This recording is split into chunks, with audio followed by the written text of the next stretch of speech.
Príjemný dobrý večer, vítajte pri dnešnej predpovedi počasia. Jedna z novembrových prednostiek hovorí, svätá Alžbeta za plný košík sviatkov prináša. Ak patrite medzi tých, ktorí dnes oslovujú narodeniny alebo inú slávnosť, rozhodne si to užívajte, pretože naklonená je aj matka príroda. Sice do strednej Európy zastupuje okraje Altovej výšky z západu, netreba si z toho robiť ťažkú hlavu. Veď ak vás nechajé počasie, tak akýkoľvek druh nápoja s percentným obsahom sa dá vždy využiť. Vráťme sa však k predpovedi.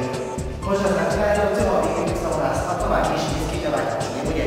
Vystriedajú okrývnu zasahujúca tlaková výš. Dnes v noci však ešte môžu doznievať na celom území Slovenska slabé zrážky. Nočná teplota poklesne na 6 až 2 stupne Celzia.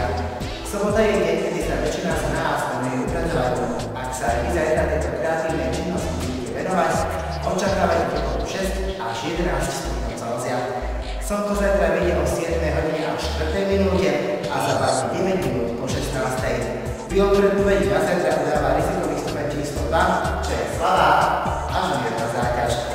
Na horách vo výške 1500 metrov zajtra teplota vzduchu vystúpi na plus 2 stupne Celzia. Terén však môže byť ľadovateľný. V najbližších dňoch očakávame prevažne prehánky a dážď. V nedeľu vystúpi maximálny teplota na 10 stupňov Celzia. V pondelok, utorok a stredu bude ešte o 1 stupeň teplejšie. Počas týchto dní by malo byť oblačno a zamračené. To je z dnešnej predpovedi počasia všetko. Pekný večer a dovidenia.